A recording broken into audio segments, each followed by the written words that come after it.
Kugon Night Market Food Trip. Good morning travelers, welcome to another Canton Eats, and na ako i-introduce sa inyo na duha ka trending sisig na na-available din sa Kugon Night Market. So before na ako sa ila sa inyo ang Kugon Night Market, open sila every day 6 p.m. taman sa 12 midnight.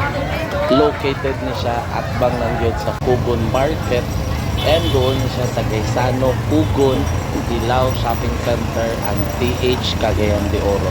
Balik ta sa duha ka sisig na ako i-introduce sa inyo. Na curious ko ani sa ila kay daghan kay ni sila trending post and daghan pud ka picture sa ila. Una ta sa Digard Pork Sisig.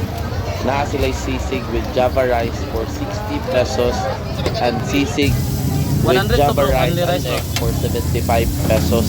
As in, sulit kay siya, and wako nag-expect na inana siya kalami for 75 pesos. And yes, nakasisling plate yun siya pagluto. So, i-transfer lang din siya sa imong plate with Java rice. Sa hilig ug halang, pwede ka mo request og spicy or more spicy. Pwede ra. If makabisita mo sa Kugon Night Market, ayon nyo kalimti hapiti ang Digard Pork Sisig. Kay Canton Eats approved yun siya. Lami, sulit, and barato ra.